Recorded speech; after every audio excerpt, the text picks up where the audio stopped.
दोस्तों नमस्कार। भारत के मुख्य न्यायाधीश ने एक चिंता जाहिर करी है कि जो यंग बच्चे हैं, जो यंग लॉयर्स हैं, वो लीगल प्रोफेशन छोड़ रहे हैं और वो कॉर्पोरेट जगत में नौकरियां ढूंढने की तरफ बढ़ रहे हैं। सवाल इस बात का है कि क्या ये ट्रेंड सही है या गलत है और इसके लिए जिम्मेवार कौन है। आज हम इसी महत्वपूर्ण मुद्दे पे चर्चा करेंगे क्योंकि आप और बहुत सारे दोस्त लोग अपने बच्चों के कैरियर के लिए काफी परेशान रहते हैं। और सवाल इस बात का है कि जब कैरियर की बात आती है तो हर कैरियर में बहुत सारी चीजें हैं जो माँ-बाप और जो प्रत्याशी है वो ढूंढने का प्रयास करता है। दो प्रोफेशन ऐसे हैं जिसको हमेशा सर्विस के रूप में देखा गया था, लेकिन दोनों की आज समाज में जो इमेज है वो खराब होती जा रही है। उसका कारण बहुत सिंपल है। आज हम उन्हीं की चर्चा करेंगे और भारत के मुख्य न्यायाधीश ने जो बातें कही, क्या वो वास्तव में जो चर्चा हो रही है वो सही दिशा में जा रही है या नहीं, इसकी भी हम चर्चा करेंगे। इसलिए इस वीडियो को पूरा देखिएगा क्योंकि दोस्तों जो बातें आज हम आपसे शेयर करेंगे, एक तो वो आपके और आपके परिवार के करियर का सवाल। दूसरा, आप अगर उस प्रोफेशन में इन्वॉल्व होते हैं तो आपको किन सावधानियों का ध्यान रखना पड़ेगा। इसलिए इस वीडियो को पूरा देखिएगा और अगर आपके आसपास बच्चे हैं जो अपना कैरियर ढूंढ रहे हैं, उनको भी बोलिएगा इस प्रोफेशन को देखें। अगर आपके आसपास लॉयर्स हैं, वकील हैं या लीगल प्रोफेशन से संबंधित लोग हैं, उनको भी ये वीडियो जरूर शेयर करिएगा और उनसे पूछिएगा कि उनके क्या विचार हैं इस मुद्दे पर। क्योंकि जब तक समाज में गंभीर चर्चा नहीं होगी, तो जो चीफ जस्टिस साहब ने कहा है, उसका समाधान नहीं निकलेगा। इसलिए इस वीडियो को शेयर करिए, चैनल को सब्सक्राइब कर लीजिए अगर अभी तक नहीं किया है तो। और आज हम जो चर्चा कर रहे हैं वो ये कि जो यंग बच्चे हैं वो लीगल प्रोफेशन क्यों छोड़ के कॉर्पोरेट नौकरियों में जा रहे हैं या किसी और बिजनेस में जा रहे हैं, वो लीगल प्रोफेशन में क्यों नहीं रहना चाहते। चीफ जस्टिस साहब ने बार काउंसिल ऑफ इंडिया की मीटिंग में इस बात को कहा कि हमें लगता है कि शायद जो यंग बच्चे हैं उनको स्टाइफंड नहीं मिल रहा है, इसीलिए वो जा रहे हैं। मुझे लगता है कि ये फाइनेंशियल स्टेबिलिटी का मुद्दा बाद में है, एक इकोसिस्टम का मुद्दा पहले है। मैं आपके सामने कुछ उदाहरण रखूंगा। आज आप किसी भी बच्चे से पूछिए कि बेटा तू लॉ क्यों करना चाहता है या तुम मेडिकल में क्यों जाना चाहते हो तो पहला सवाल क्या आता है बच्चों से, इन दोनों प्रोफेशंस में अच्छा पैसा बनता है, कमाई अच्छी होती है। आप इस बात को समझिए कि कोई भी बच्चा वहां ये कह के नहीं जा रहा है कि मैं सेवा करने जा रहा हूं। होंगे, लेकिन वो माइनॉरिटी में। सवाल अब इस बात का है कि जब प्रोफेशन कमाई का साधन बन जाता है और समाज ये सोचता है कि लीगल प्रोफेशन में बहुत पैसा है या मेडिकल प्रोफेशन में बहुत पैसा है, तो फिर प्रायोरिटी पैसा हो जाती है, सर्विस नहीं। फिर मुद्दा ये बनता है कि जब आप गए ही हो प्रोफेशन में और कमाने ही गए हो, जब आपको कमाने का ही मौका नहीं मिलेगा तो आप प्रोफेशन में क्यों रहोगे। तो सबसे पहली बात यह है कि क्या भारत में मेडिकल प्रोफेशन, लीगल प्रोफेशन ये कमाई के साधन है या ये सेवा का जरिया है। समाज को इस पे चर्चा करनी होगी, क्योंकि चीफ जस्टिस साहब ने कहा कि अगर सारे ही लोग लीगल प्रोफेशन छोड़ देंगे तो भविष्य में जनता के मुद्दे कौन उठाएगा। मुझे लगता है कि हमें उसकी चिंता नहीं करनी चाहिए, क्योंकि आने वाले समय में जैसे जैसे समाज बदलेगा, परिस्थितियां बदलेंगी, लोग नई रियलिटी को भी एडॉप्ट कर लेंगे। अब सवाल इस बात का है कि फिर लीगल प्रोफेशन में ऐसा क्या हो रहा है। चीफ जस्टिस साहब ने ये कहा कि साहब बच्चों को स्टाइफंड नहीं मिल रहा है, एक्सपोजर नहीं मिल रहा है। दोस्तों मेरा मानना कुछ अलग है। सवाल इस बात का है कि हम सिर्फ दिल्ली हाई कोर्ट या सुप्रीम कोर्ट की बात ना करें, जो हमारे डिस्ट्रिक्ट कोर्ट्स हैं वहां की कंडीशंस क्या है पहले वहां जाके देखें। क्या आज तक कभी किसी सुप्रीम कोर्ट के जजेस ने या हाई कोर्ट के जजेस ने कभी इस बात को खुल के माना कि लोअर जुडिशरी में बहुत करप्शन है। हम हर प्रोफेशन में करप्शन की खुल के बात करते हैं, हम जुडिशरी में करप्शन की बात खुल के क्यों नहीं करते। सवाल इस बात का है। आप किसी भी डिस्ट्रिक्ट कोर्ट के वकील से पूछ लीजिए।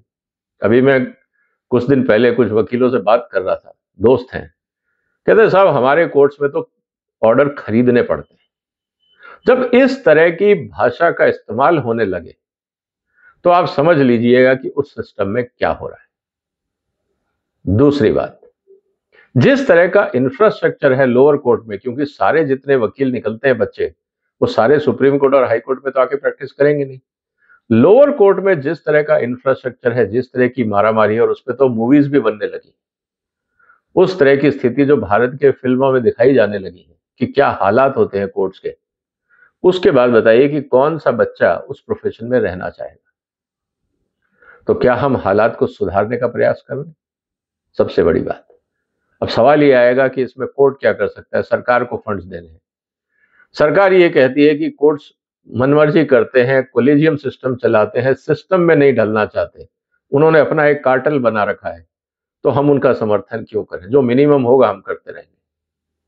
ये जो मिसट्रस्ट है बिटवीन गवर्नेंस एंड जुडिशरी, ये कैसे पाटा जाएगा? सबसे पहला सवाल तो यही है।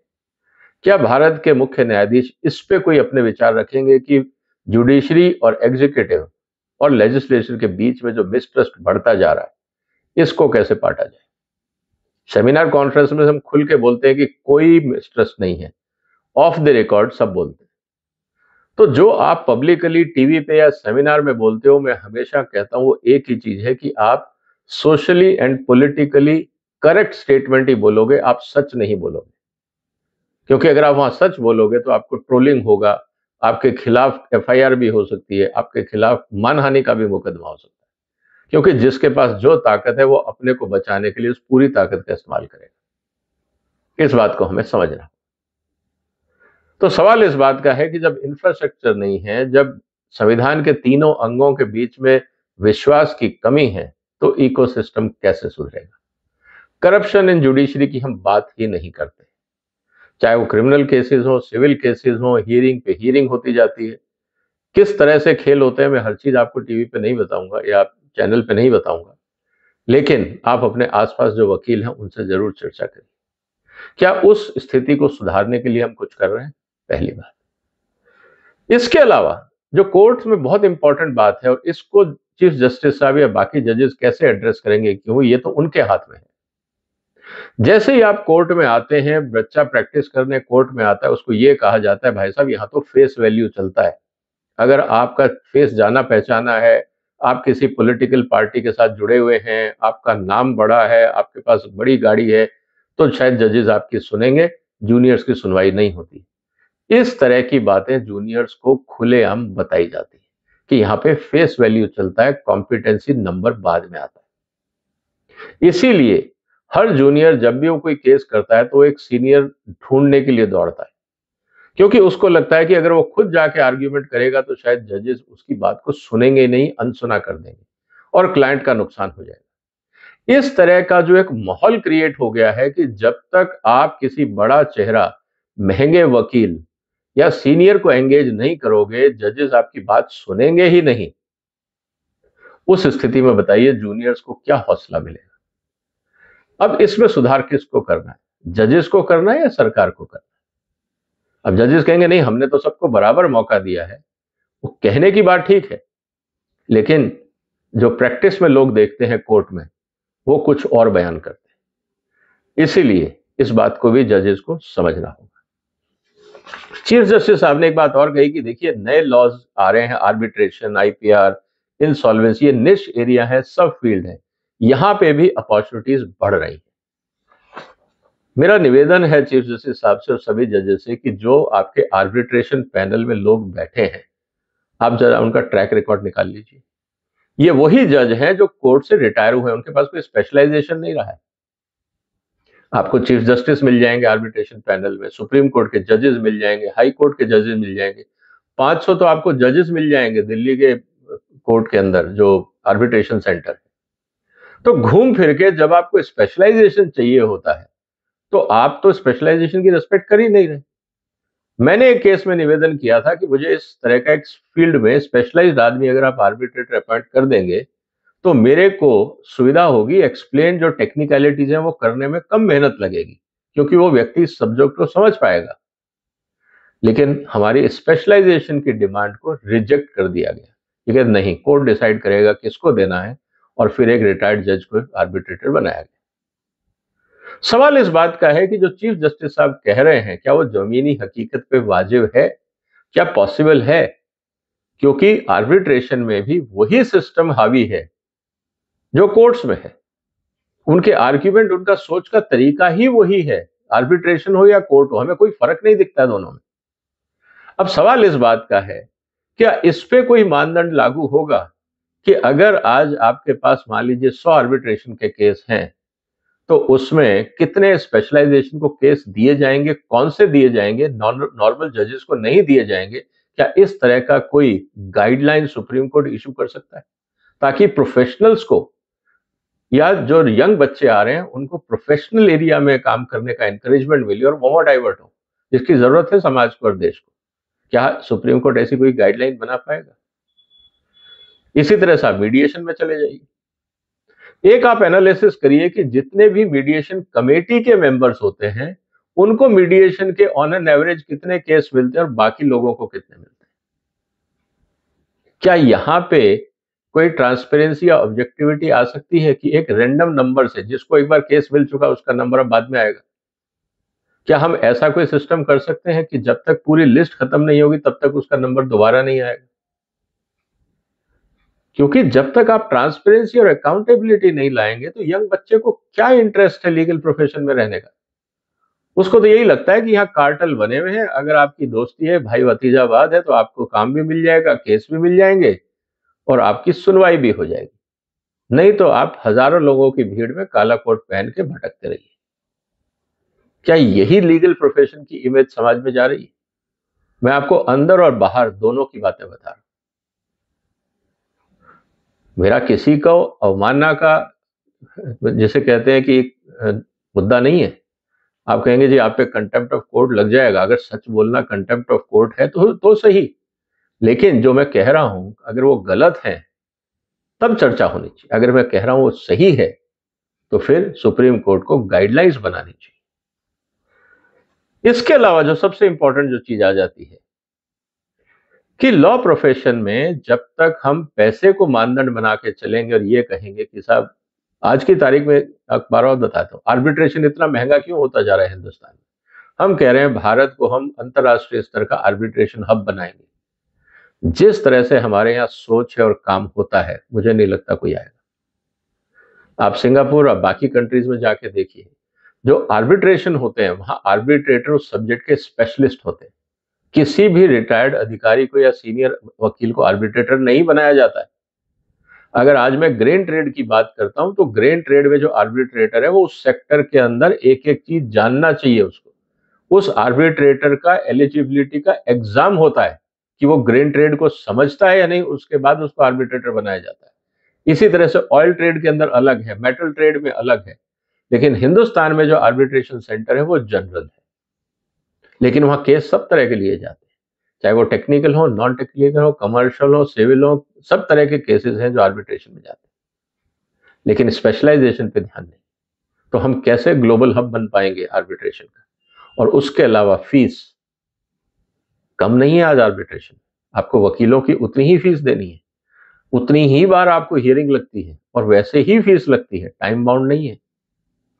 तो कहने का मतलब क्या है दोस्तों? कहने का मतलब यह है कि लीगल प्रोफेशन जैसे बाकी प्रोफेशन है एक व्यापार का साधन बन गया, और जिस तरह से किसी भी व्यापार में अनफॉर्चुनेटली माल प्रैक्टिसेस होते हैं, लीगल प्रोफेशन में भी हो रही। तो सवाल इस बात का है कि जो चीफ जस्टिस साहब ने मुद्दा उठाया वो गंभीर तो है, लेकिन सिर्फ ये कहना कि बच्चों को स्टाइफंड दे दिया जाए ताकि उनकी फाइनेंशियल सस्टेनेबिलिटी हो जाए, मुझे लगता है कि ये गंभीर मुद्दों से हटने का प्रयास है, या गंभीर मुद्दों को सामने लाने की जगह हम कहीं डाइवर्ट तो नहीं कर रहे हैं मुद्दे को। इस बात को समझना होगा। और बहुत सारे मुद्दे हैं, जब इन पे चर्चाएं होंगी समाज में, कोर्ट्स में, बार एसोसिएशंस में, मुझे लगता है रास्ता निकलेगा। लेकिन शुरुआत जजेस को करनी होगी। क्या आप इस बात को ये प्रमोट करेंगे कि हमारे केसेस में जहां तक हो सके आप सीनियर्स को अवॉइड करिए, जूनियर्स आएंगे पूरी बात सुनेंगे, चाहे हमें थोड़ा एक्स्ट्रा बैठना पड़े। अगर एनकरेजमेंट जजेस की तरफ से आएगा तो जूनियर लॉयर्स को हिम्मत मिलेगी। बाकी नहीं करेंगे, क्योंकि बाकी जो लॉयर्स हैं वो टेक्निकली उनके कॉम्पिटिटर हैं। कोई भी लॉयर नहीं चाहेगा दूसरे व्यक्ति को केस मिले और उसकी कमाई बढ़े, let's be very practical, logical. क्या सीनियर चाहेंगे कि उनकी कमाई कम हो जाए? नहीं चाहेंगे। वो क्या चाहेंगे कि उनके केस जूनियर के पास चले जाएं और उनके पास केस कम आए? क्या वो ऐसा चाहेंगे? ऐसा नहीं चाहेंगे। तो जब व्यापार बन जाता है तो प्रॉफिट मैक्सिमाइजेशन ही एक मुद्दा रह जाता है, जो लॉ में भी हो रहा है। इसमें गलत बात क्या है? सवाल इस बात का है कि सुधार कौन करेगा और कहां से करेगा। आपका क्या विचार है दोस्तों, कि क्या लीगल प्रोफेशन में सुधार हो सकता है? अगर है, पॉसिबिलिटी है, तो आपके क्या सुझाव हैं? कमेंट बॉक्स में लिखिए। आपका अनुभव चाहे डिस्ट्रिक्ट कोर्ट का हो, हाई कोर्ट का हो, सुप्रीम कोर्ट का हो, ट्रिब्यूनल्स का हो, स्पेशल कोर्ट्स का, जहां का भी अनुभव हो, जरूर साझा करिए। हो सकता है कि बाकी लोग भी आपके जो अनुभव हैं कमेंट बॉक्स में देख के अपने विचार रखना शुरू करें। इस वीडियो को शेयर जरूर करिएगा, इस चैनल को सब्सक्राइब कर लीजिए। फिर मुलाकात होगी एक और महत्वपूर्ण मुद्दे के साथ। तब तक अपना ध्यान रखिएगा। फिलहाल वंदे मातरम।